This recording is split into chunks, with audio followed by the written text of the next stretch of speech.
Ladies and gentlemen, this is Gamertag Radio. Welcome to episode 1373. This is your host, Danny Peña, and joining me for this episode, we have Pete. What's up, Pete? Peter Toledo, ladies and gentlemen, all the way from across the globe. He's everywhere, by the way, all the time, everywhere. He might be in Japan. It's the world tour. Come on, let's just be real. It's the world tour, and I'm See, that's Mr. Worldwide right there. Mr. Worldwide, Pete. It's all good. How's everything, bro? No, we're good. We're good.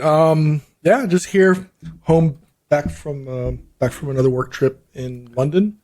Oh, nice. I spent the week in London. Yeah. That's what I do. Must be nice. Must be nice. It's not bad. It does. It pays the bills, I guess. Yeah, right? It's all good.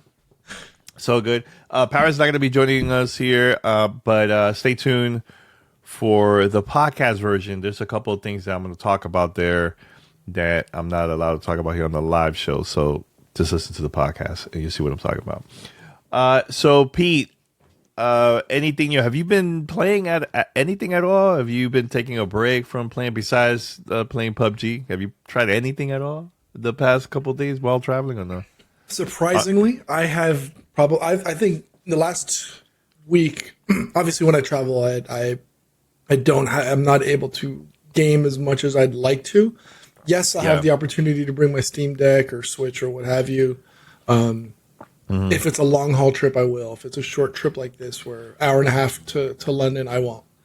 But honestly, since I came back on Friday night. Cyberpunk 2077 of all things. I've really I've started diving deep into Nexus mods and trying to get it to work, trying to get mods working, right? It almost feels like back in the day when I used to play with the Android, with my Android mobile, and just started modding things. I have come to the realization that getting it on Steam makes modding so much easier, just because of the versioning. I'm on the fence whether I want to reach out to Cyberpunk or to the CD Projekt Red and ask him for a Steam code to do more of the mods and stuff. But because again, excuse me, I've had it on GOG since day one. That's where all my game saves are, and I'm fairly certain I can progress them over from GOG to Steam. But yeah, that's where where I've been spending. I think since about 1 o'clock till we started on the show, so 3.5 hours, jumping into missions, tweaking LUTs, which are light tables in the game to make it look realistic. When we had friends over a couple of weeks ago, we were going through YouTube on the big screen, and they were showing, and like, of course, because I'm on YouTube all the time.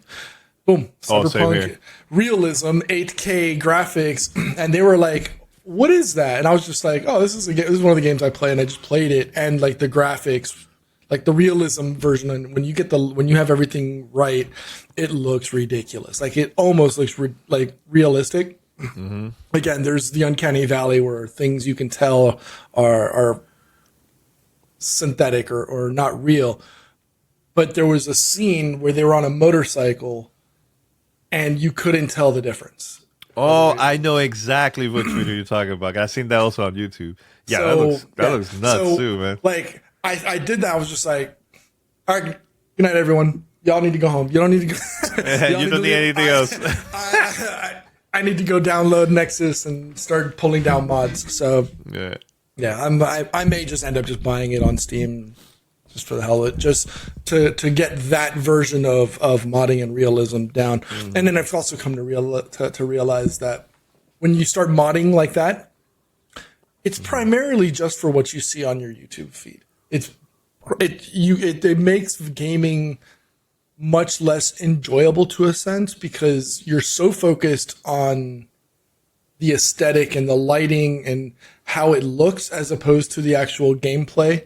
And there's like posing mods so you can get the right pose so that you can freeze it and go into photo mode and then like you're in like in an action scene or like an action sequence.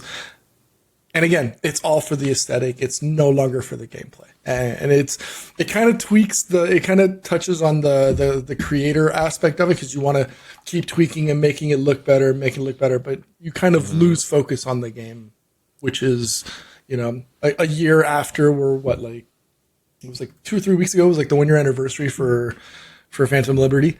Mm-hmm. And like you start stepping away from it. But as far as where the game is now from a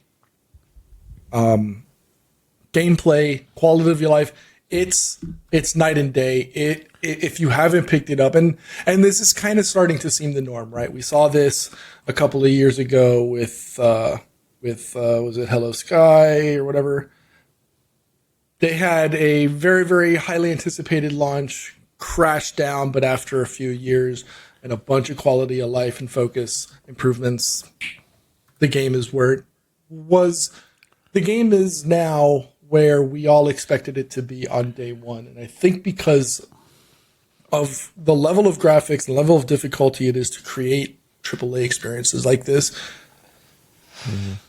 we need, I think, and I think we've all talked about this in the past, let those things bake. Just stop heaping the expectations on the games or the developers, and give them the opportunity to really, truly create the experience we're looking to do. Because if you've played the game enough, and I'm going through my second playthrough now of Phantom Liberty, but now with all the quality of life mods, it's night and day. It truly is a 180-degree difference of where it was a year ago to now, and that's very, very similar to the original launch of Cyberpunk 2077. And again, it's indicative of the gaming industry as a whole. So when those few that come out that are, just genius moments in any game, I guess Astro would be one of those, right? And it's, oh wow, they got it first time on the first shot.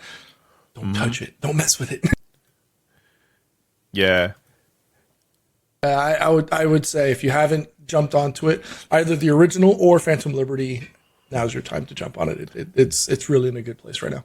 Yeah, I honestly, I think this is my third playthrough, because now I'm playing the main campaign, but also doing the expansion both at the same time. Like I'll do like a lot of like the side quests from the previous campaign, all that stuff. So yeah, if you get the chance, Pete, try to play the expansion. That one's way shorter, but it's pretty good, man. It's really, really good. It always every time I launch the game, I'm like at the last part of the campaign, the last mission. So I just go to the other things that I need to do for the expansion stuff. So it's dope. It's really, really dope.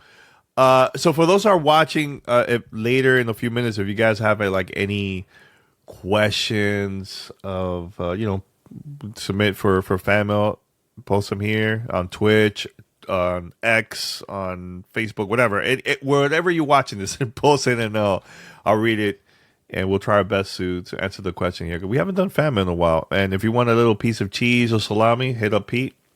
And there you go. Pete's showing off his nice little cheese and salami. There's a charcuterie board that my wife gave me right before we went live. God bless her soul. That's funny, man. So yeah, let's Pete. So let's talk about this, man. Have you been reading like news here and there about like the announcements that's been going on? Because I know back in 2020, originally when the Xbox app launched with cloud gaming and all that stuff, I remember me downloading games using my mobile app. I will go buy some games, redeem games from there. It was like a lot easier. Now, a couple years later, I had to like do everything from the website, and I feel like iOS and also Google Play, they removed that feature. Well, actually, they had to do that with every other company, because I think if, let's say, you buy a game through the mobile app, I think they wanted like 30% or something like that from Xbox. I think it was like Google and iOS, the same exact thing. And Xbox was like, no, we're not going to do that. So they removed it. But now it looks like because Epic took Google to court, it looks like where now there's a way still now they're going to add the mobile store through the Xbox app, and also cloud gaming is also going to be there now, where if you have, let's say you want to stream a game that's not available on Game Pass, but you purchase that game, now you could also stream it starting, I think, like starting next month. But it's not going to be all Xbox games. It all depends on the publisher if they're going to allow it or not. So I'm going to give you a perfect example that happened to me a couple years back, where I downloaded Tetris Effect Connected through different places, right? From Google, Xbox console, Game Pass, and also the PC. But I was trying to stream it through my mobile device, and because it was also a lot of those games were also available through the cloud. But it looks like the publisher didn't want Tetris Effect Connected to be streamed through mobile. It was only allowed on console and PC. So it all depends on the publisher if they're gonna, if they're gonna allow that or not. So I'm excited because there's games that I feel like I will love to play this on a mobile device, and maybe in the future, if Xbox releases a handheld device, I think this is gonna be another option where I don't have to download the game if I'm like in a hotel. It's gonna be extremely slow, but I could stream it through a Wi-Fi device. It's going to be a lot easier in the future. I think this is going to be a game changer for consumers to now they have more options to play all these games at different devices now, and because of this move. So what you think of the announcement of Xbox mobile app and all this stuff that's launching in November, the streaming your own games through the app too and everything? Like, I think it's cool. In my opinion, but I'd love to hear what you have to say about it too, Pete. So I guess very similar to where we started the conversation off, right, with Cyberpunk and other games that get better through time. Same thing for Project X Cloud, right? It was supposed to launch in 2020, like you said. They said that it would support your whole internal game catalog, after a few years.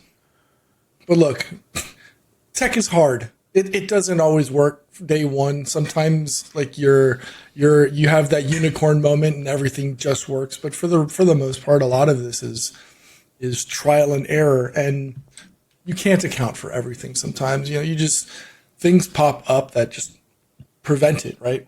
Some of these are more on the technical side. Some of these are on the licensing side, marketplaces. Again, the whole Epic versus Apple conversation. I do have a concern, though, knowing how the Google Play marketplace is rife with malware and other ne'er-do-wells, we'll call them, right? Other malicious script-written applications that don't work. And you could potentially see some issues as a result of people just trying to get in there. You can root your Google device. You can sideload applications. And as a result, I'm curious how Microsoft is going to prevent the piracy aspect of it, right? I sit there as, in my 20 plus years now of being in IT, cybersecurity is just nonstop. So how does Microsoft accommodate or account for that? Does that mean now they're going to start inserting DRM into your personal device, and you have to allow that? Pause on that one. I'm pausing on that one. This one's going to be streamed, and you could download the game. Actually, you could buy the games, but it will be available on your PC and Xbox. It's not like you're going to play through the Google directly device. On there. Okay, through the Android. Yeah, it's more going to be like that. So the Xbox is not going to. They're not going to do that. But hold on. Now the stuff with like King, that's a different conversation, because that's actually downloading games directly to the device. Yeah, but that's a mobile app game. That's a little bit different, So if it's purely via streaming, I don't have as much of a concern or an issue about it. It's more so on the infrastructure side, right? Does the US have the capability in all of the areas where this opportunity is going to be out, wherein consumers are going to be able to enjoy it as it's intended, right? And as I sit here in the middle of Europe, and I'm flexing now with a 25 up, 25 gig down network connection at my house for the equivalent of $65-$70 a month. You can't get that in the States for the most part, right? Most of the country is still somewhat ridden down by a DSL connection. Yes, you could get things like Starlink, or you can get fiber to the home and things like that. I just hope that the network requirements for something like this aren't too stringent, and then consumers can't really truly enjoy it the way it's intended. I do love the fact that you're able to now bring your much in the same cases like your Stream Deck. Or your Steam Deck, to be able to bring your catalog over whenever you want, play offline and play whenever and however you want. I'd like to see how the Game Pass conversation grows as a result, right? I know you mentioned you're not going to have first-party games day one or day and date. You may have one or two, but not all of them, and it kind of goes counter to the overall Game Pass conversation. So I'm sure they'll probably focus on some of the lighter games, I would assume. Again, I don't have an @Microsoft.com account, so I can't. P is all Steam. P is all Steam. No, but let me mention this, man. I know that I think this is gonna be a great move, but the thing that Xbox needs to do a better job is the messaging of, let's say people don't have Xbox Game Pass Ultimate, are they going to have access to stream their games that they purchase, things like that, so that will be interesting to see what they're going to do in the future when it comes to that stuff. I feel like having a bunch of different tiers is not, I feel like it's not enough, because I feel like that's a little bit too confusing for like the average person that wants to get, wants to like play their games and all that stuff, or for those that maybe have a Samsung TV or Fire Stick device that want to stream these games, to have the Xbox Game Pass and all that stuff. Do they need an Ultimate? Do they need the lower tier? Like, it's a lot going on, and I think they need to do a better job with the messaging and stuff. So yeah, but we'll see what's going to happen with Xbox in the future when it comes to that, man. But I'm excited to see some changes. It's been years in the making, honestly. So this is going to be really cool. Now, Pete, here's the news all the way from Europe. It looks like Astro Bot has outperformed virtually every non-Mario platformer in a decade in Europe. Have you even thought about playing Astro Bot? Because you don't have a PS5, but Astro Bot is effing amazing, Pete. It's so good, and I'm glad. I'm glad it's making.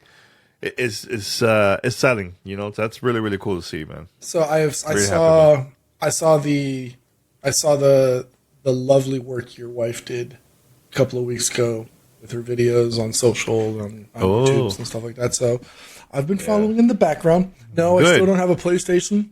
I'm still waiting for Astro Bot to come over to PC so I can enjoy it. That's gonna happen. Give it like a year. Please. PlayStation. Give it a year. And honestly, I will replay it on PC, and probably going to be like ultra widescreen, better graphic. Oh, bro, I'm all in. I'm all in. But that doesn't mean I'm not looking forward to it. Yeah. So yeah, it's a matter of time. Again, I want to, because I kind of feel bad that I don't have an opportunity to be on that day and date train with some of these things. But I don't know if the wife would appreciate more tech in the living room. She keeps trying to get me to get rid of it. It's a lot. It's a lot. I don't blame you, man. I don't blame her. I don't blame her at all. I'd love to, man. But I think she has better plans for our living room as opposed to having that. Yeah, no, I hear you. No, but I highly recommend it. I think that game is going to win a lot of Game of the Year awards. It's pretty up there. It's contender of the Game of the Year. That's for sure. Let me tell you, the past month, and people don't probably know this, man, but the past month, my God, I'm getting codes like almost every day. Actually, multiple times a week. I've been getting codes of games that's coming out this month or some maybe in November. But bro, it's intense, man. It's way too many games. Actually, a couple weeks ago, I went to an event and somebody from PR company was asking me like, "Yo, how the hell you guys have time to play all these games? Like, how you guys work that out?" I'm like, "Look, man, we're very small, so not everybody has the time to review games, but I have to be selective, like what to play, what not to play. Because I'm a dad. I'm also have a lot of things going on with work and all that stuff. It's a lot, man. It's a lot. You remember last year? Last year was even worse. Last year was way too many games, man. Oh my god, great games. So and I know we don't often do this, but there's a great question in the chat from BGamer90. It's a good stat for sure, but how many non-Mario platformers can people name? I mean, Psychonauts. I'm trying to think of another one. Non-Mario game. Mega Man 11? Ratchet and Clank. Super Lucky's Tale? Wait, non-Mario game? Yeah, non-Mario. So when you say Super non-Mario, does it have to be a Mario one, or can you do anything within the same Nintendo ecosystem, right? Yeah. So Mega Man, Kirby. Mega Man that's not a platformer though. We're talking about non-Mario game platformer. Actually, you know what? Let me go back to that article and I'll tell you which one is. So Ori. I mean, yeah. Now Ori's a good one. Ori's a good one. Super Lucky Tale is really good. Psychonauts 2, Ratchet and Clank. Do you call Ratchet and Clank a platformer? Okay. Yeah, that's a platformer. So like Sonic games, Sonic Frontiers, Crash 4, which came out for Activision. Let me see what other one. Super Meat Boy. Super Meat, but that's like an indie. That's not like a AAA. Doesn't matter. It's still a platformer. It's still a good platformer that people still enjoy to this day. It is, but I'm more of thinking because based on this article, it's more of like the AAA platformer, that type of thing. But I know Sonic is up. That's like is up there. Sonic, and Sonic sells. Sonic sells a lot of copies, bro. Yeah. So this is more like a Sonic thing. Shovel Knight? Yo, you're mentioning a lot of indie. I'm thinking AAA platformers. Why does it have to be AAA platform? Yes. Because remember the AAA platformer sells a lot. So Sonic, Crash, that type of thing. So, yeah. Damn, Pete. What's wrong with you? It's not always about the big guys. You got to shine some light on. Hey, look, the article doesn't mention anything about ending games. It's all platformers, man. AAA. Let me live, man. Just let me have read. Let me have read, my Pete, conversation. Read. No, it doesn't mention anything about AAA titles in here. By the way, another topic here that I'm very excited. Change the subject, yeah. I'm very excited about this one because I think you probably played this back in the early 90s. Remember Shinobi? Of course I remember Shinobi. Yo, classic Sega Genesis era. Ooh. So it looks like Sega, the past couple of weeks have been announcing a lot of big things, man. Yo, Sega, I see you, man. So it looks like Universal Pictures and Sega they just announced they're working on the Shinobi. Is it a movie? Yeah, actually, a Shinobi movie in the future. That's huge. I'm very excited about that, man. So, is this going to be a actual movie in theaters? Is this going to be like on the streaming service? I don't know yet, but bro, I'm excited. It's been so long we've seen anything about Shinobi, and the original games they were awesome, man. Really, really dope playing that, man. I think the last Shinobi game I think was in 2010, 2011, something like that. I think it was called actually right here. On the yeah, Sega it was. CD? It was 3DS. 3DS title. Mm-hmm. Whoa, you did just mention Sega CD. Sega CD was now around 2011. I know. Yo, but I'm excited. I'm very excited. I'm hype about this, man. What you think about it, Pete? What'd you think? Because last year with Sega, they announced like Jet Set Radio and all this stuff on the way. So I don't know if it makes sense.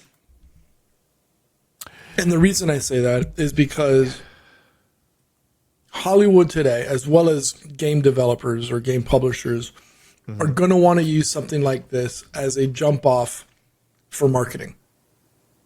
Obviously, taking advantage of like Sonic and that whole world, leveraging somebody as huge as Keanu Reeves, who started to come full circle from the beginning of the show now with Cyberpunk. You know, when you have Keanu Reeves playing the protagonist as Shadow, yeah, you have a really good opportunity to push the boundaries for marketing. I don't know if Shinobi is that same level,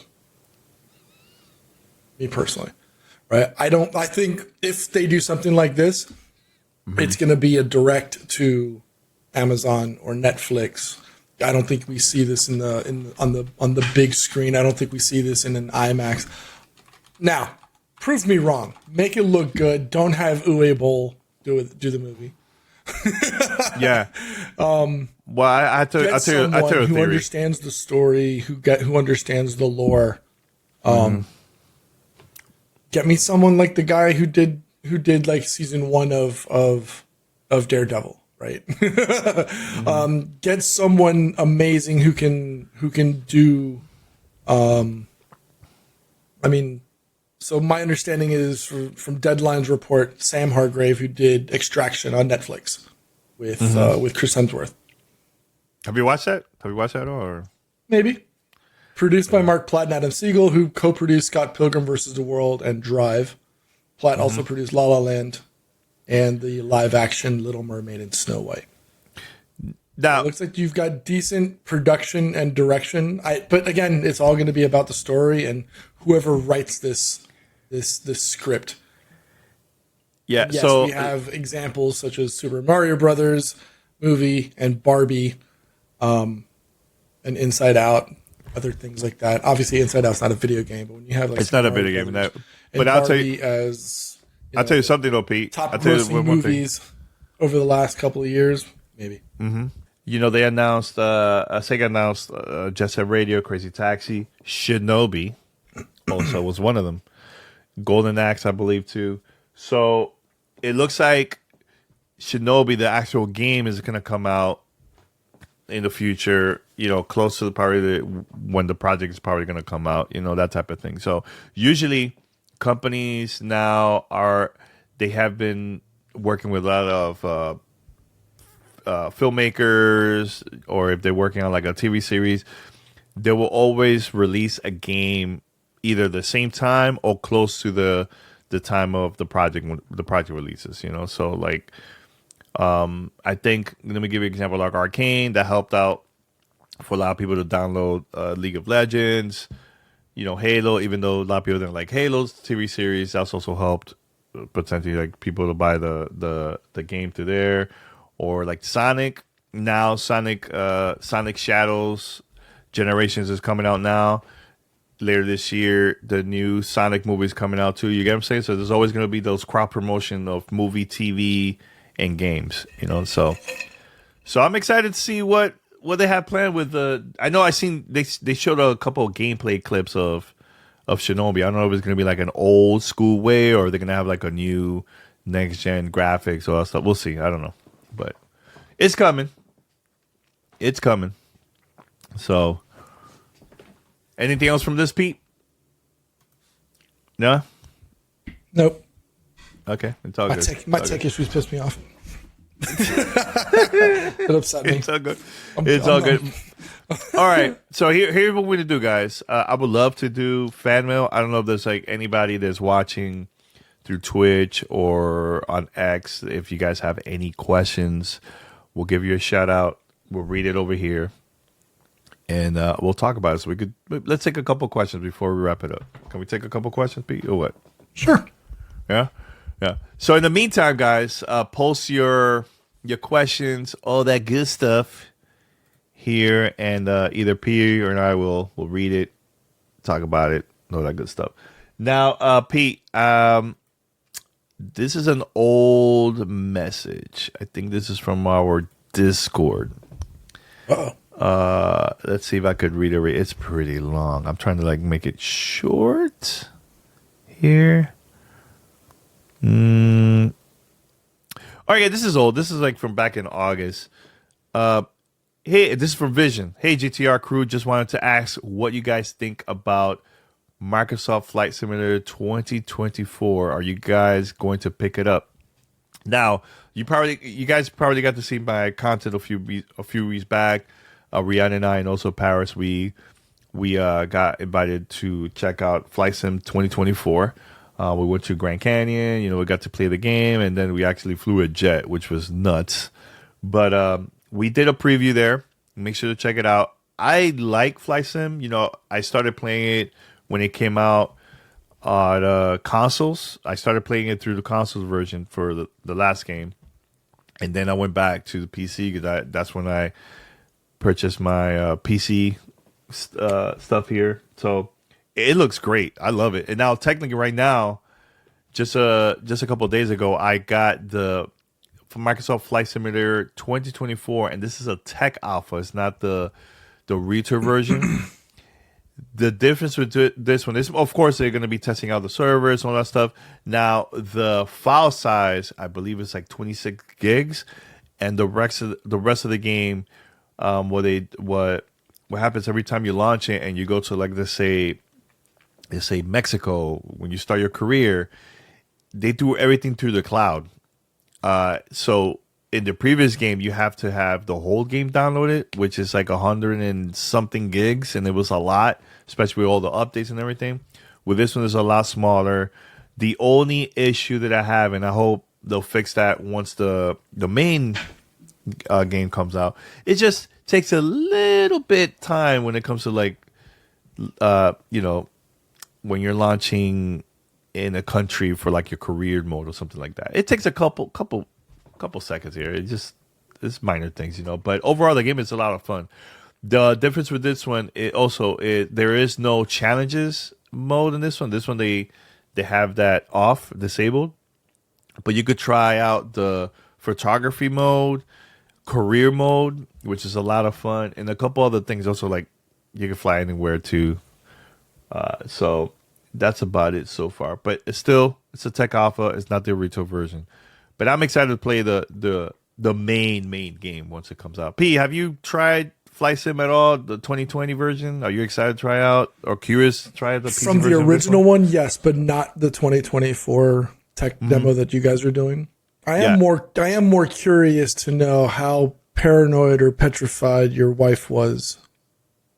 She was. I think I was more nervous than her because I'm. And a lot of people don't know about this, but I'm terrified of heights since I was a kid, So when she took off, actually, okay, this is what happened. We got to the private airport, and I thought, okay, well, we're gonna have a pilot. It's gonna show us around. I'm like, oh, and he goes, all right.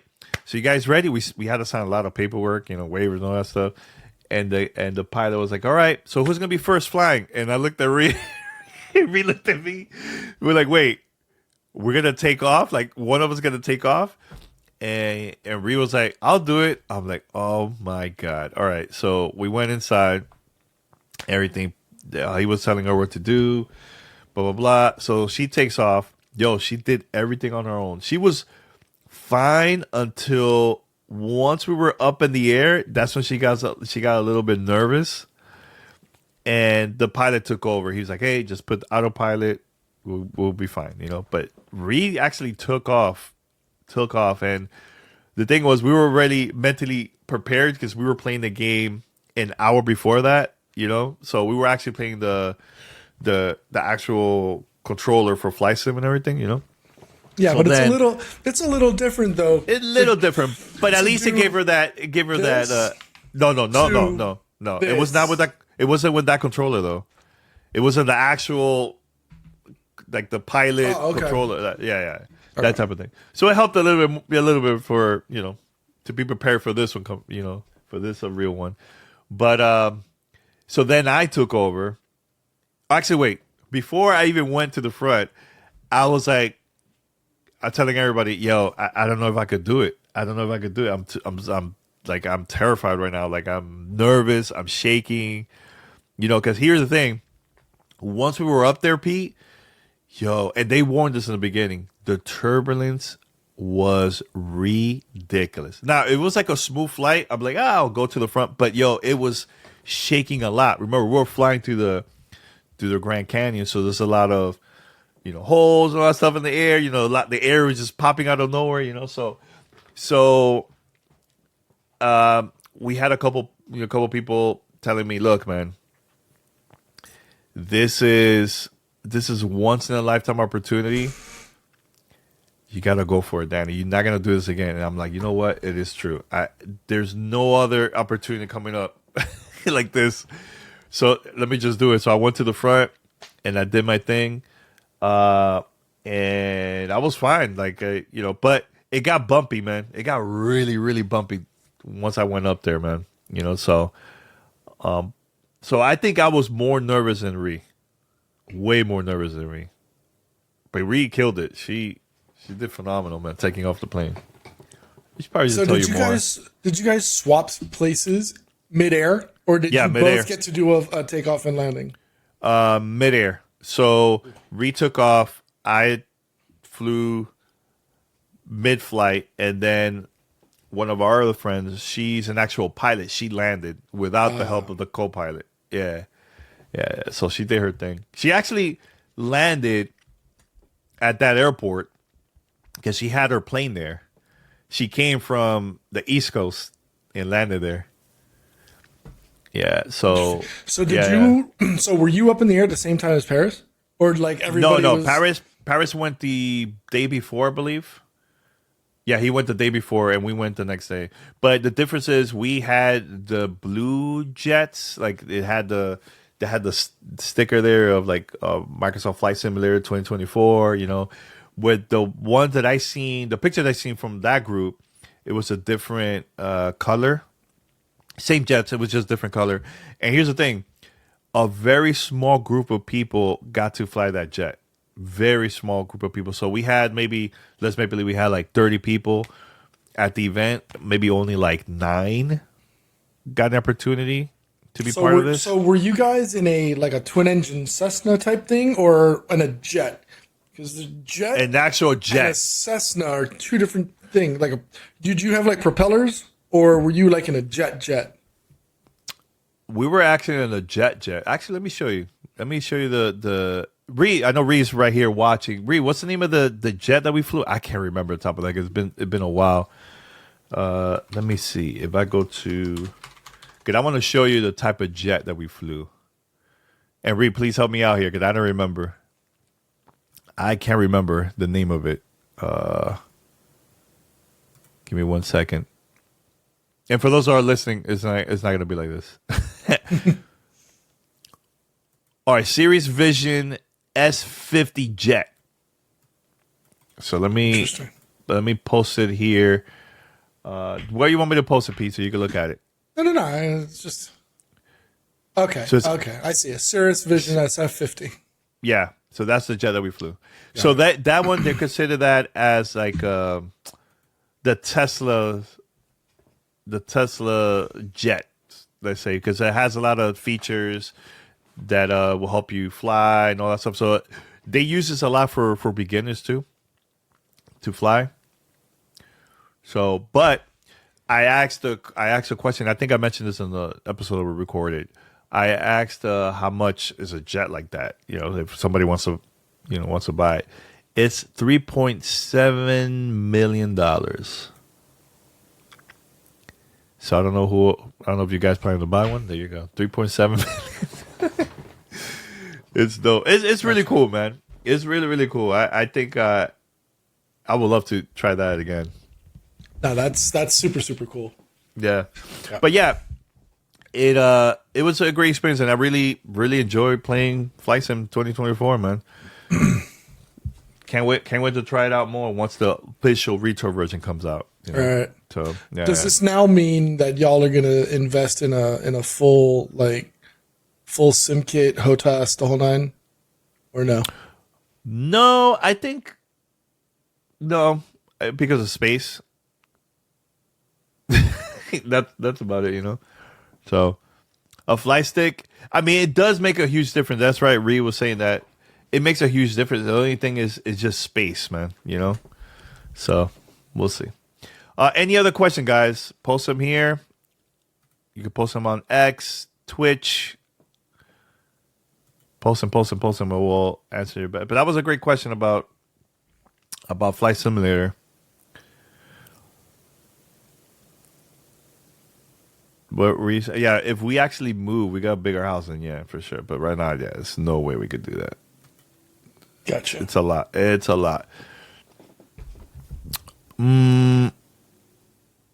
Oh, this is a great question for Pete. And this is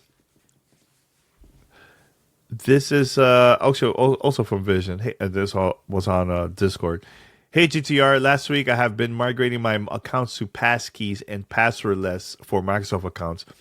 I just wanted to ask you guys what you think about this new security technology. Are you guys going to migrate to this new system? Pete, what you think? Because you're an IT guy in Paris too. This is actually more tailored towards Paris, but I'll take a stab at it. Yeah, sure. I don't think they'll ever replace the full-on password manager. It just makes logging on a little more secure because it's tied to an actual authenticator, right? There's things such as like a YubiKey that you could use. You can actually synchronize them. If you have apps like Bitwarden or LastPass, I think they're most of the bigger ones. Most of the bigger ones have become kind of like all-encompassing, where they're kind of tied to, or they now accommodate passkeys. Mm-hmm.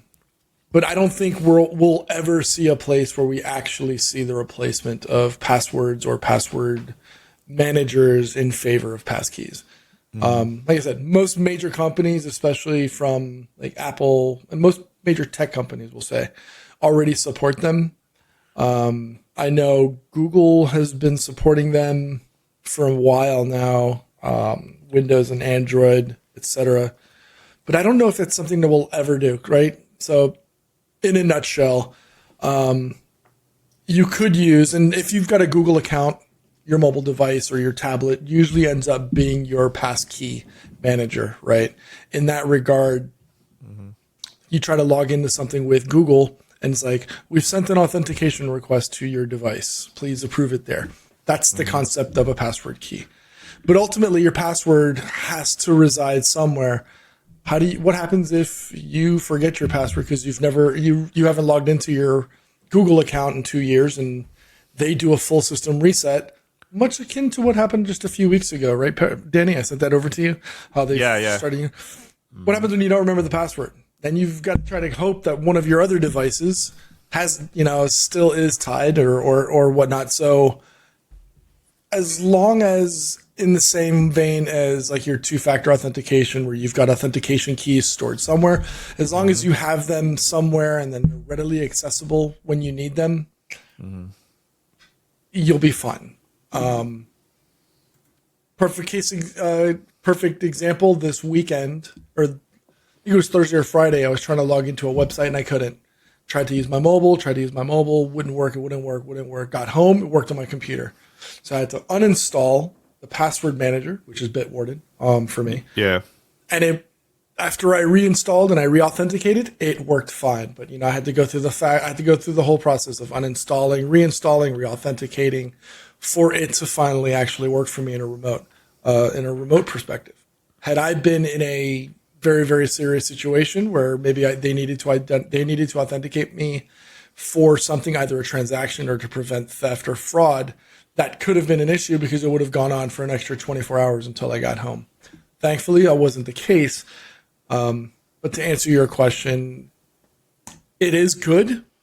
It will be helpful and beneficial to you. I think for me, as long as you have something in line or online that will help you with passkey and password management.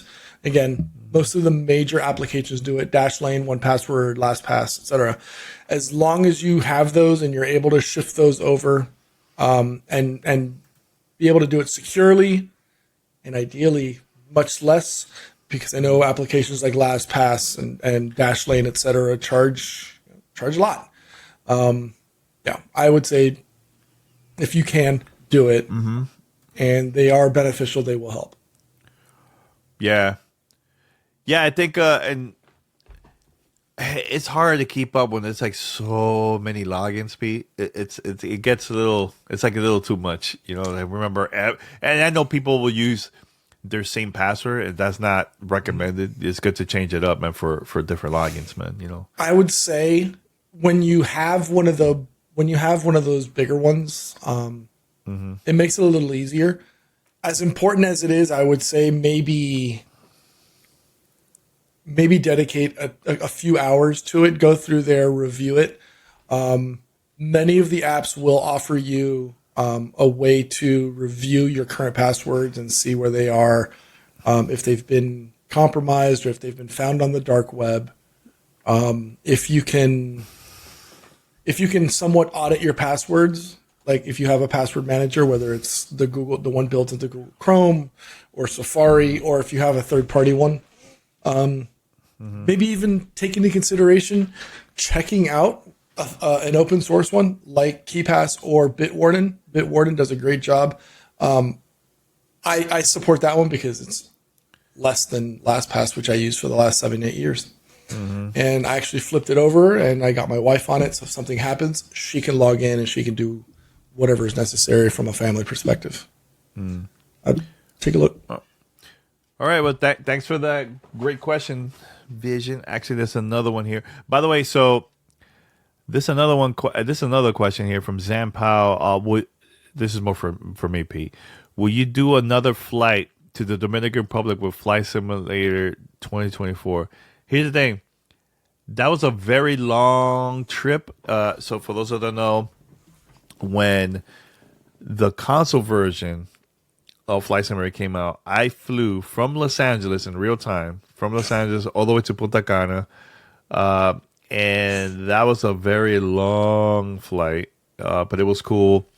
Talking to everybody, people were telling me what to do. There was like another storm coming up, like, "Hey, Danny, be careful," blah blah blah. And then every time we would pass like a landmark, we were so curious, like, "What is this?" You know. So hopefully we could do that again. We'll see. It is kind of hard because we have a baby now, and it's just time. So we'll see. Fingers crossed. Hopefully I can do it. If not, we'll figure something out. Maybe I could do a short flight. We'll see. Thirsty Panda Pete says, just so you guys know, my daughter just offered GTRT. What was that? What was that about? Do you explain? He does answer. She held up an empty teacup to the TV where I'm watching you guys. She's 19 months, lol. It was cute. That's very cute. That's very cute. That is very, very cute. Yeah. Well, thank you. Hello. Thank you, little baby Thirsty Panda. Yeah. All right, so maybe we'll have one more question. Let me see. Let me look at fan mail. You want to read that one, Pete? It's a little long. It's from John Wiki, fan mail, Discord. You don't have to read the whole thing, but okay. You can make it. You can make it short. You can make it short. Sure. Yeah. Let's see what. I mean, I feel like we talked about this, but I mean, we'll do it again. All right. So recent conversations about Xbox moving more and more away from game exclusivity, leading to conversations about the possibility of moving away from consoles. Makes me think about my Xbox console library.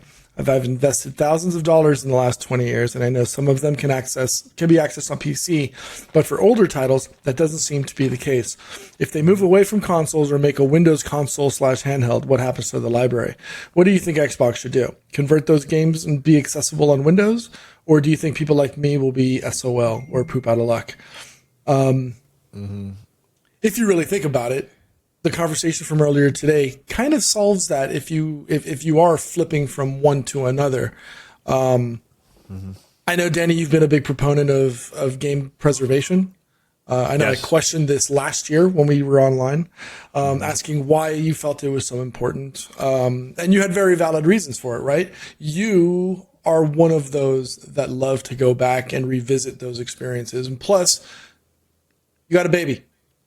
In 5 or 6 years, you're gonna hand little baby V a controller, and you'll be like, "Let's play the games that mommy and daddy love," right? And exposure to those new experiences that raised you as a child. Which I'm not saying that they raised you in the same vein that your parents raised you, but those are experiences that led you down the path of loving and following up on video games for your entire life.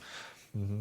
So it does make sense to have a way to ensure that you can revisit those experiences, whether it's you personally, whether it's a family member or the child of a friend or loved one. So it is important in that regards to be able to preserve them. Now, who is going to be the caretaker for those titles? I think if you've paid for them in one way, shape, or form, you should be able to play them offline. I know a lot of games now have some form of DRM built into it, or you have to log into an online service that allows you to do it. So that's why I think game launchers such as GOG make sense, right? You know, you can buy them from them and you have them permanently in your library. You can play them forever as long as you've got the machine that can support it. Emulations also kind of run that route, but that's when you start getting into that tricky, dicey piracy conversation. Things like MAME, which are online arcades that you can use at home, that use emulation, that allow you to play those old arcade games at home, are another way of preserving those memories in those games. But yeah, if you're focused on purely your Xbox library, I would start really considering Xbox Game Pass, if not already, and this upcoming cloud gaming, xCloud concept, because that might be the way for you to continue playing those purchase titles later on in the future. Mm-hmm. Yeah, like right now, this is crazy. I have 400 games on Steam. That's all 100% digital. There's no physical in that. So 400 games. Now, some of them I got it for review. Some of them I purchased them maybe because it was just cheap and never got to play it. That happened too. Because I know there's a lot of people that we know we've done that, So when they have like the Steam sale and all that stuff. But here's the issue that I have with, let's say, a company like Nintendo. Let's say there was a lot of games that I purchased on the original Wii and also on the Wii U, but those stores doesn't even exist anymore, So like, there needs to be a way for people to go back and download those games because it's part of gaming history, So when you make it harder for people, and I'm talking about strictly games that just comes out digital, because there's some that it was out physical, you can still buy like on different places, the eBay, GameStop, and all that stuff. You need to make it an easier way for the consumers to go back and purchase those games. If people are very curious to buy. Now, the thing that we're gonna see with the new change of like let's say the Switch 2, or Paris calls it the Super Nintendo Switch. That's a ridiculous name, but he said that's it, right? And this is based on rumors. Whatever games that you purchase previously through the original Switch, when you log in, you could also re-download those same games on this new console/device in the future. So we'll see. Now, there's games that came out on the original Xbox that doesn't exist. You can't buy it.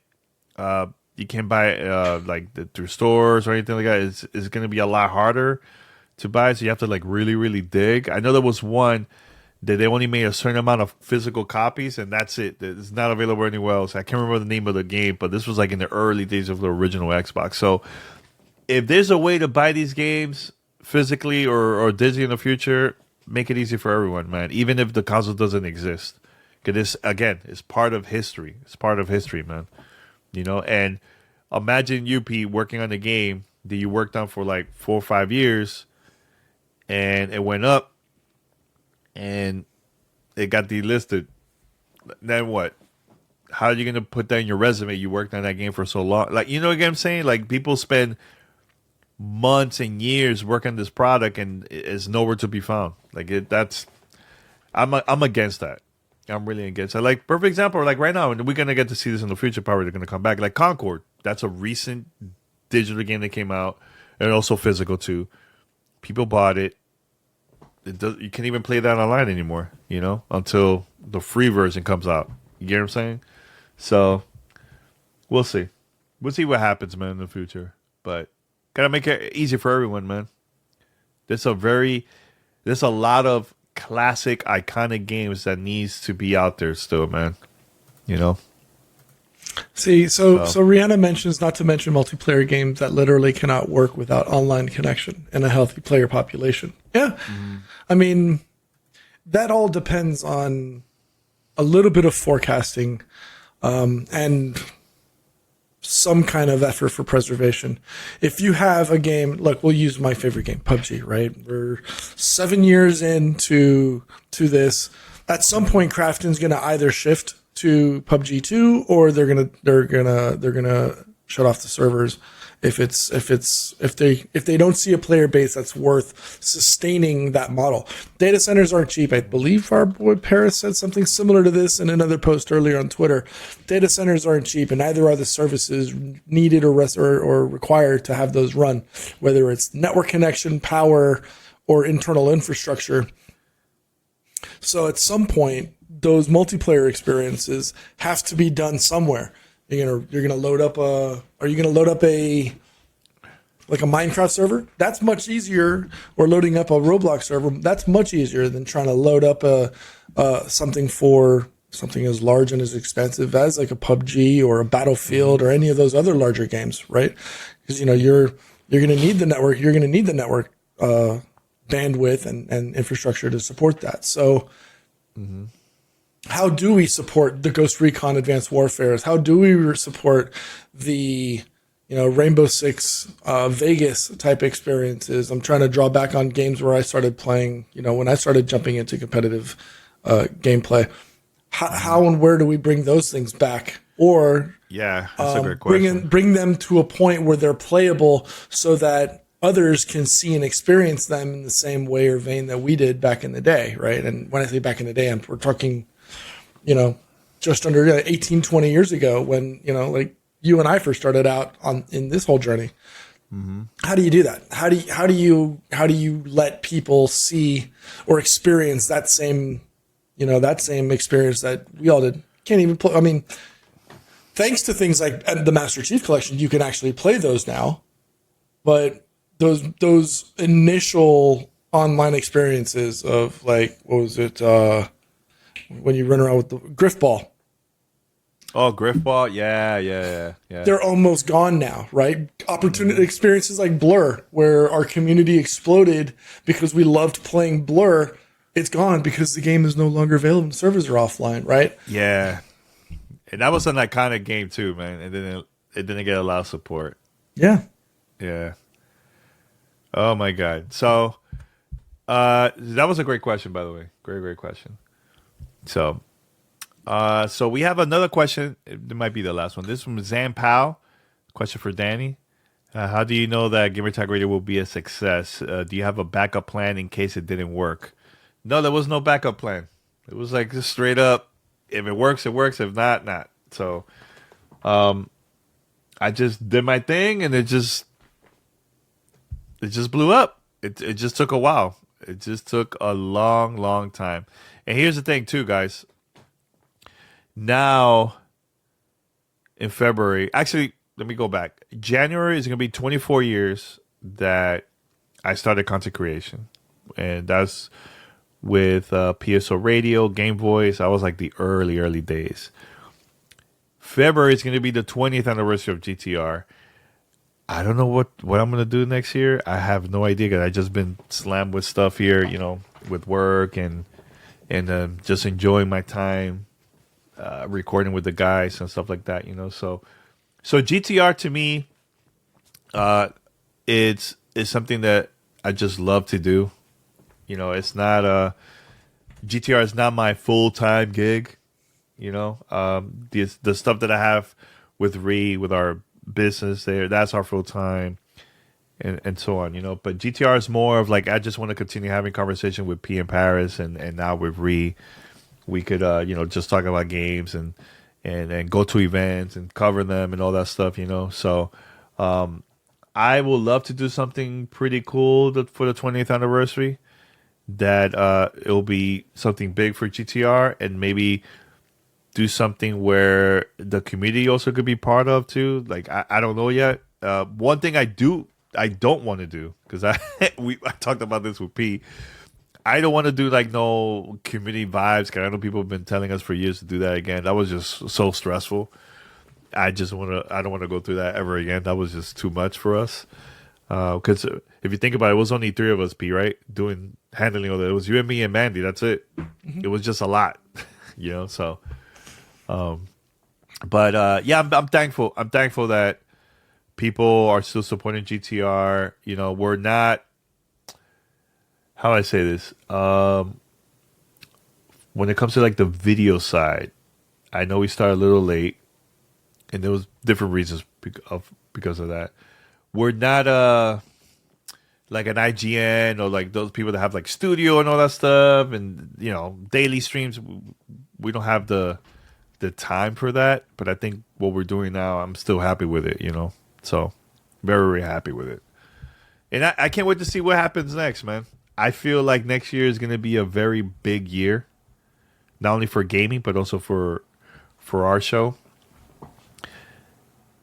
I hope everything goes through. That's what I will say. The only thing I will say.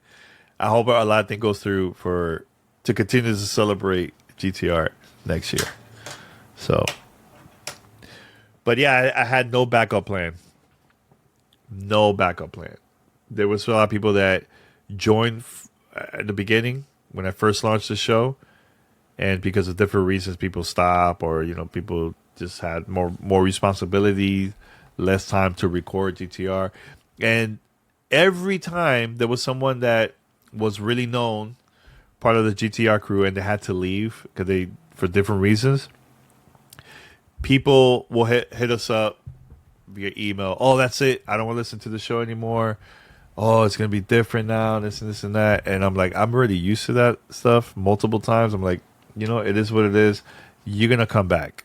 I know that for a fact. You're going to come back. So that happens a lot. You know. So a couple years back, a lot of people don't know this, but a couple years back, I was thinking of stopping from my side, and Pete and Paris, they were going to continue. And it was because I was going to, at that time, I almost got a job in the gaming industry. So a lot of companies will not let you record and do content like that. You know what I'm saying? So that was the only time I'm like, I think I have to stop, because I'm getting a job in the industry, you know. So it didn't went through, so we still continue doing, you know, our thing. But now with the business that I have with which we do a lot of media consulting gigs and all that stuff, we still have the opportunity to still create content and still have fun with this, man, you know. So anything you want to say, Pete, about that? I mean, it's different from me, right? Because I never really, I didn't have like Paris and I both, and yes, I'm speaking for you, Paris, so tough if you're listening. Yeah. We both had full-time gigs, right? So we were fortunate enough to have something already in place, kind of like a safety net in the event that something like this either blew up or failed miserably, right? We never know. And, you know, we didn't have an idea as to what was going to happen. Yeah. So, you know, in a sense, we were lucky. You know, we were fortunate to have, you know, well-paying gigs in an industry that supported us and allowed us to be successful. And at the same time, do this on the side without impacting that, right? Some employers could have seen that as, well, you're doing this and you're not able to focus full time on your day-to-day, so you either have to stop or do this. And that's not fair to us as an employee. So again, thankful that, we had that. But there were times, I mean, look, we've all, everybody knows the story about Paris, right? He was on his own. He decided to do it on one show. We were like, damn, fire's still there. Let's do it. Me calling him he was retired. He was retired at the time, right? I'm retired too, right? He took, it was me calling him at 2:30 in the afternoon. Hey, what are you doing? Hey, let's do this again. But this time you as full-time part of the team, right? And then me, I think we know about one, but it's technically been two, right? One, I was burnt out and I just needed time off and I just needed to refocus on family and me. And the second time, obviously me moving here to Switzerland I thought it was not going to work out. Like, there's no way we're going to do this with Pete over there, but it's working out. It's working out, and look, we're not really making money with GTR. Like, it's not like a thing. This is more of, we're just having fun with this. We still have a lot of listeners. We still have support from the community. That to me, it's more about like, I just love doing this. Now the stuff that I do on the side has nothing to do with GTR. That's different. You get what I'm saying? So, but like, one of the coolest things that happened in my life is when, I got married with Rihanna, and having Pete there, Mandy there was really cool. I wish Paris would have been. That would have been like the ultimate like get together. We haven't done that in so long. That would have been amazing if we all of us been together, man. But I hope we could do that, man. Get together sometime next year. Just celebrate our wins, man. That we've been doing it for a very long time. I'll never forget sending Pete to his first event. He never went to an event. He was like, "Wait, what? You sending me where?" So I'm going to San Francisco to do what? Yeah, it was San Francisco. When I get there, huh? Yeah. Figure it out. So having my best interview that never recorded because I left my That's recorder. Another one. At a bar. At a bar. Was that at the bar? Yeah, at the bar at Redwood Shores, talking to the lead for Guitar Hero? It was Rock Band. It was Rock Band. It was Rock Band. It was Sean. He used to work the Guitar Hero stuff, but they were working on Rock Band. Yeah, and I remember that. We sat there and talked for an hour and a half. One of the best interviews I've ever done. Not knowing I was interviewing, we were just having a conversation, and then it recorded, and it never recorded. It was sitting on the bed in the hotel room. Yeah, that was. But I mean, look, like you said, this is. I'm not funding a vehicle out of this. I don't pay for anything out of this. I do this as an opportunity to talk to my best friends in front of everybody. Yep. Like most people would be doing this over FaceTime. We're doing this. I'm doing this in the luxury of my living room or my bedroom now, right? Instead of doing it over the phone. That's all it is. This is not for me to pay for the vacations or the trips that I take off of. This is literally just a way for me to talk to my best friends outside of, it's a dedicated opportunity for me to talk to my best friends. That's all it really is at the end of the day. And, it's a conversation I get to share with you guys online. Yeah. And believe it or not, guys, like all the support we've been getting, like, I see people, resubs on Twitch and the ads on Audio Boom and all that stuff. Every time you guys listen to the show, that money, honestly, is when I go to like an event or like, let's say Summer Game Fest or like, stuff like that. I'll pay for like parking or we're going out to eat, food like that, or I'm still paying for lip sync because I have thousands of episodes that is there on lip sync that I don't want to lose it, that people can still download it through the old GTR app. You could go back and listen to it. So that's what we use the money, plus the hosting that we have and the domain and all that stuff. Like, it's like minor stuff that we pay. It's not like we're like, oh, I'm getting rich with this GTR money. Like, it's not it's not even like that, man. You know. But before we used to fly out, especially for me, I'll fly out from like all the way from Miami to LA, so I'll use that money for that too, you know. But now that I live here in Los Angeles, it's a lot easier to do things, you know. So, but yeah, hopefully we can still continue. You know, there's gonna be a time where I can't be doing this anymore, and Pete too, and Paris, you know, it's gonna happen one day in the future, you know. So, but as of right now, I'm pumped. I'm excited. This is super fun. Love to do interviews. Love to do all these things, you know. Like a couple months ago, I got to meet in person the creator of Tetris. And he signed cartridge. And actually there at that same event, it was like for the 40th anniversary of Tetris, the event. And in there, you know, I was with my daughter, with Ree, and I bump into Nolan Bushnell, you know, the founder of Atari, which, and a lot of people probably know this already, but Atari was like my first console. That's the reason why I got into gaming, you know. And I saw Nolan, and I was like, hey, Nolan, you're probably not going to remember me, but we met a couple years back at E3. He's like, oh, yeah, I kind of remember, you know. So, you know, we talked a little bit, but he started talking to Violet, our daughter. He's like, what was it he was saying? Like, he's like, oh yeah, it's me, Santa Claus. I'm like, what? But the Violet was just cracking up. She was just laughing the whole time, interacting with Nolan and all that stuff. And it was cool seeing that, but she doesn't know that he's the reason. He's the reason that I became a gamer playing his product when I was a kid, you know? So like, it's crazy how everything is connected. And I can't wait to share that to my daughter in the future. You get what I'm saying? Like, and also share this to the world, people that listen to it, man. You know, that's a lot of history in gaming, man. And the conversation we were having, Pete, about all these games that came out in the past and it doesn't exist, is part of history, man. You know what I'm saying? So, like, there's games that probably doesn't exist that I would love for Violet when she gets older, for her to get that opportunity and play it. You know, Thirsty Panda, with his baby. You know, 19 months, right? 19 months that he probably has games that want to also share that with his kid, you know? So it's just crazy how much history we have, yo. Just us doing things, man.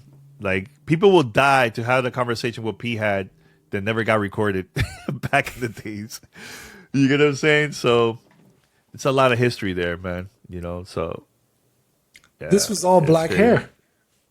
This was all black hair and everything.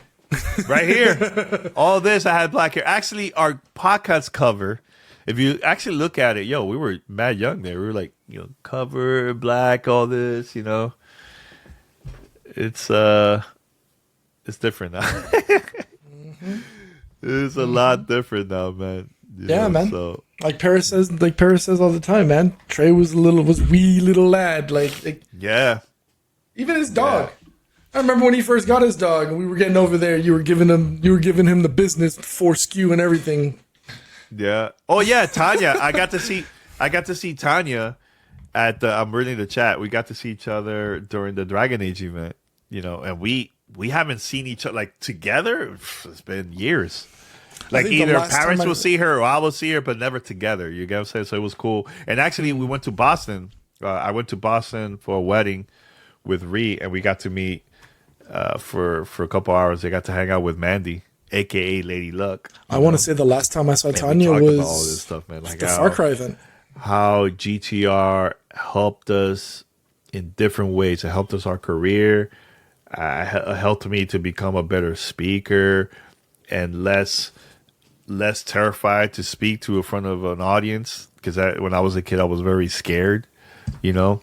And Paris too, Pete, right? Paris used to be like the same. He was like terrified to talk to like a big huge crowd, and yo, on stage on DICE, you know, in front of hundreds and hundreds of people there at the audience and people watching from home, or the thing that he did at the game showcase. Certain things that you've been doing too, Pete, in the past. Like, I feel like the show helped us to grow in different ways. You know what I'm saying? So yep. So GTR is important to me, man. I'm gonna blow Tanya's mind real quick. The last time her and I hung out was 2018. Danny, you were there because we sent this to Paris that day. Oh my God! Wait, that was Far Cry. Damn. So yeah, by the way, P, I can't hear you for some reason. I don't know. I'm here. But yeah, 2018. Me, you, Q, Khalif, Tanya for the Far Cry event. So yeah, I don't know what's going on with this thing. I don't know. It's Riverside. Again. I can't hear you. Probably the Twitch audience. I probably can hear. Actually, hold up. Let me go back because I can't hear you. Can you? Whatever. This is on you now. Okay, now I haven't done anything. See? No, I did. It works now. I had to do something. Now I can hear you. 2018. That was Far Cry 5 event. Far Cry 5. That day was cold. Yeah. Oh my God, it was so cold. Yeah. Windy, cold. I remember taking shots with Pete because they had like a whiskey. The whiskey tasting event. Yep. Yeah. It was like a little area that you could go and try the drinks there, and it was part of the Far Cry. Yo, Pete, the podcast that we did for Far Cry 5, that was amazing. That was an experience. Doing that with no script, didn't know anything about the story, and we were just like going along with the actors. That was crazy. And then at the end, the father captured us, and we had to make believe that Paris got captured and converted. Yo, it was nuts. Go listen to it. Hope County Stories. Yep. Tanya, it's in your DMs, and no, Thirsty, you can't blame it as P Productions because I'm not doing productions anymore. This is all Danny's. That's all me, man. Godfrey Productions for you. That's all me, man. It's all me. It's all good. Yeah, I think we should wrap it up. We've been doing this now for like an hour and a half.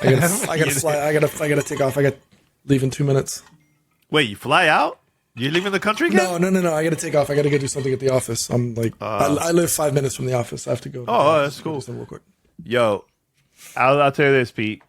When we visit over there, we got to do a podcast in this the is middle. Your room. I done been told you before.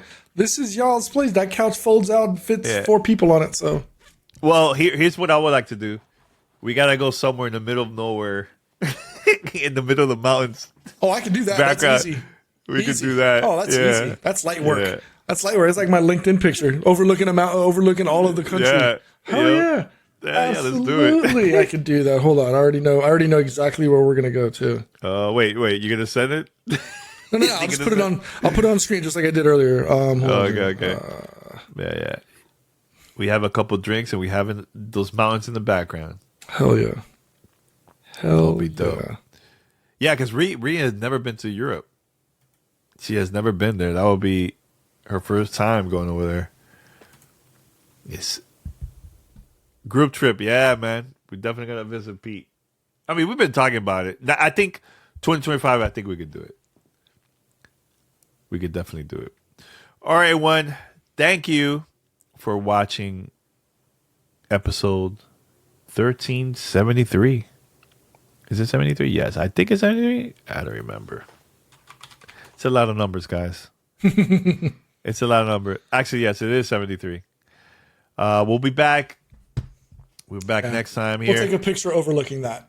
That's dope. Where is that located? That spot? That's at the top of Mount Rigi, which is the Queen of Mountains here in Switzerland. Ooh. Either that or we'll go to Interlaken or up into the Jungfrau and take you up to the highest. Is it windy? Is it windy up there or no? I mean, right now it's 15 degrees Celsius, so that's 15. It's about 60 degrees Fahrenheit. Yeah. But I mean, depending on when you get here, like it could be anywhere from 32 degrees, which is close to 85, 90 degrees, or okay, cool. It could be negative 12. It just depends on when you get here. It's your call.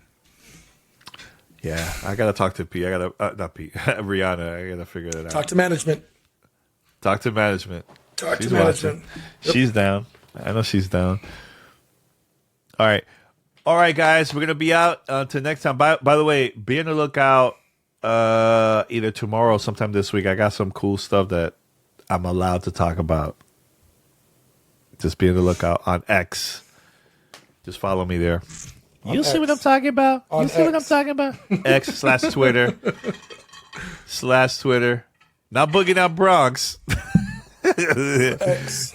X. All right, guys. Until next time. Thank you for listening. We're out. Peace.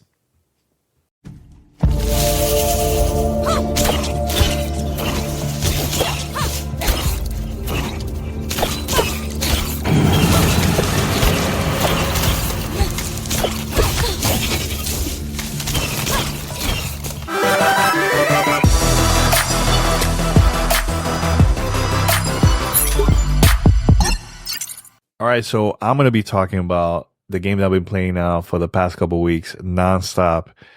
And it could be my favorite indie game of the year, and that's Neva. A lot of people don't know this, but a couple years back, I played this game called Grease. When that game came out, I was going through a lot of personal issues. That was the game that really helped me while I was going through a lot of stuff and difficult time in my life, right? So I've always been thankful. And I remember hitting up the developers of that game and thank them for that, So when I heard the announcement about Neva, I was like, wait a minute, it's the same developers? Wait, hold on a second. What's going on? So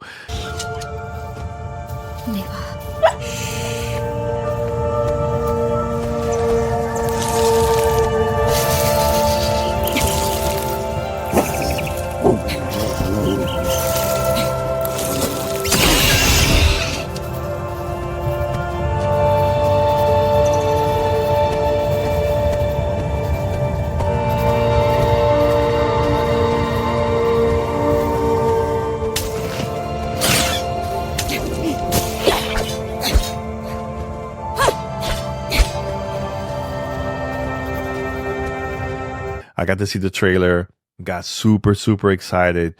And it has that type of vibe. Like, I feel like Grease and also Neva has like a very strong message, especially with this one. So yeah, Neva, it's about a character, her name is Alba, where her and also her companion, her wolf companion, they're going to be doing some adventure. You're going to see a lot of enemies. And the game, from the beginning, has been a very emotional ride. Love the hack and slash. There's also puzzles, everything, platform and all that, right? But I feel like the game is more than that. The music, the design, just everything is just beautiful, beautiful. And, there is no dialogue in this, but just seeing that things that happens in the game, cinematics, and also while you're playing, like, I feel like they did a really great job at explaining about the game, about the main character to use and also your companion. But also it breaks down all that stuff that I talked about, the identity, love, trust, and also courage too.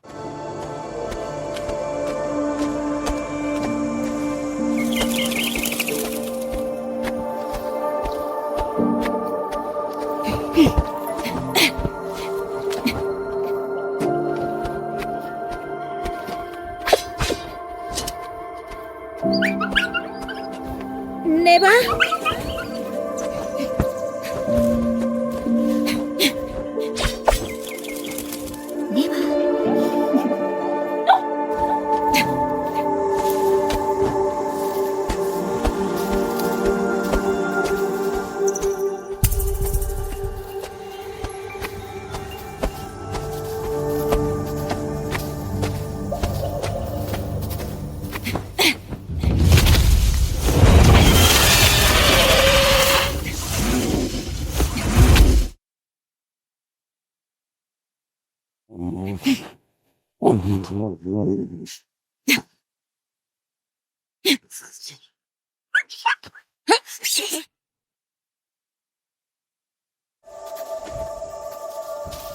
their relationship through time, because you're going to have different seasons, but through time, you could tell that it's evolving. They're getting closer and closer, and they'll learn a lot about each other too. And yeah, Neva, like I said, this is one of my favorite games that I play this year. It's a very beautiful game. Graphics is just amazing, beautiful design. This is a gem. This is a gem. If you have a Steam Deck, Steam, PlayStation, Xbox, you need to try out this game. This is one of my favorite games of the year, a contender of indie game of the year. People definitely should check this out, man. Love this game so much, man. And like I said, this is a very emotional ride from the beginning all the way to the end. People are gonna love this. I think years from now, people are going to be talking about this. That's how good this game is.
This game is like truly a gem. Like, this is something where people definitely need to check this out.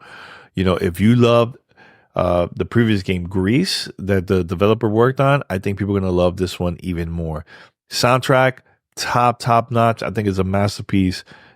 People need to check this out as soon as possible. And hopefully we get to hear the soundtrack on streaming services, because it's really cool. Great music to just mellow out and just chill. And it works really well with the level designs in the game. So amazing game. Neva is something that people should definitely check it out.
Thanks for listening to Gamertag Radio. Be sure to like us on Facebook and follow us on Twitter.